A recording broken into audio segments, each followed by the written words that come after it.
Assalamualaikum warahmatullahi wabarakatuh. Nama saya Fitria Rahmadani dari kelas 2A Perbankan Syariah dengan NIM 205231009. Di sini saya akan menceritakan perjanjian Giyanti dan peristiwa terbelahnya Jawa pada tahun 1755. Perjanjian Giyanti. Nama Giyanti diambil dari lokasi penandatanganan perjanjian tersebut, yaitu di Desa Janti. Dalam pelafalan Belanda disebut sebagai Ianti dan secara tertulis dibaca Giyanti. Dan sekarang daerah tersebut sudah terkenal di Kerten, Jatiharjo, Karanganyar, Jawa Tengah. Perjanjian ini merupakan peristiwa yang sangat penting karena meliputi sebuah kesepakatan tiga politik antara Mangkubuana III, Pangeran Mangkubumi, dan VOC pada tanggal 13 Februari 1755. Perjanjian ini dibuat dalam rangka untuk meredam api konflik setelah perpindahan keraton dari Kertasura ke Surakarta yang belum selesai. Ketika itu, Mangkubumi mencoba membantu Mangkubuana II dalam menyelesaikan konflik tersebut, dan Mangkubumi mendapatkan hadiah dari Mangkubuana sebidang tanah. Namun rupanya hadiah tersebut menimbulkan beberapa kecemburuan dari berbagai pihak. Salah satu seorang pangeran mengeluhkan ketidakadilannya tersebut kepada Gubernur Jenderal Baron van Imhoff, yang kemudian gubernur tersebut membuat keputusan bahwa tidak jadinya luas tanah tersebut diberikan kepada Mangkubumi. Akhirnya Mangkubuana II meminta izin kepada kakaknya untuk pergi saja, yang kemudian diberi uang 3.000 real dari kakaknya untuk jatah makan anak buahnya. Dan setelah kepergiannya Mangkubuana, terjadilah perang yang bernama Mangkubumen, yaitu dengan puluhan prajurit Jawa semua turun. Dan kemudian Gubernur VOC Jawa Utara, Nicholas Harting, segera membuat keputusan untuk menyelamatkan daerah operasionalnya secara tertutup. Yang kemudian Nicholas dan Mangkubumi mengadakan perundingan. Akhirnya setelah berkali-kali Nicholas sepakat dengan keinginan Mangkubumi yang ingin juga menguasai tanah Jawa juga. Pada tanggal 23 September 1754, perjanjian tersebut terlaksana yang disampaikan oleh Mangkubuana III, pengganti Mangkubuana II, yang berisi bahwa Pangeran Mangkubumi mendapatkan wilayahnya. Kemudian pada tanggal 4 November 1754, Mangkubuana III menyetujui perundingan terhadap Jawa Utara milik Mangkubumi, dan surat tersebut disampaikan oleh Gubernur VOC.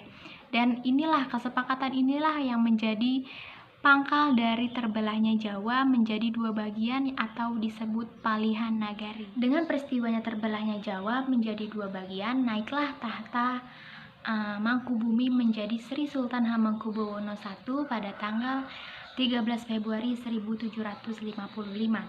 Kemudian 2 hari kemudian pada tanggal 15 Februari 1755 mengadakan pertemuan kembali, yaitu untuk pembagian atribut keraton seperti keris atau atribut seperti di kepala dan sebagainya. Akan tetapi terbelahnya Jawa ini tidak langsung seketika setelah perjanjian Giyanti, dan proses wilayah dan juga aspek lainnya itu juga mengalami proses panjang dengan seiringnya waktu. Dan mungkin pembagian wilayahnya sengaja diacak, sehingga banyak wilayah yang bertumpang tindih satu sama lain yang berkecenderungan menimbulkan konflik. Sementara itu, setelah perjanjian Giyanti, Raden Mas Said atau Pangeran Shah Bernyawa yang waktu dulu membantu Mangkubumi terus melakukan pemberontakan seperti halnya Mangkubumi pada saat itu, yaitu ingin menuntut haknya sebagai penguasa di wilayah. Yang kemudian pada Oktober 1755, Raden Mas Said mampu mengalahkan satu pasukan VOC, dan pada Februari 1756 dia juga hampir membakar keraton yang baru saja didirikan di Yogyakarta. Nah, setelah perang bertahun-tahun, akhirnya VOC menyudahinya dengan cara melakukan perjanjian Solo Tigo pada tahun 1757 yang berisi perjanjian bahwa tanah Jawa terbagi lagi, yaitu Raden Mas Said mendapatkan sebagian wilayahnya Kasunan Surakarta dengan wilayah kekuasaannya dikenal sebagai Kadipaten Mangkunegara, yang ia berjata tahta yaitu sebagai Kanjeng Gusti Pangeran Arya Mangkunegara Lelono Joyomiseso Senopati ing Alogo Satriya Raga Mataram ing Nagara Surakarta Diningrat.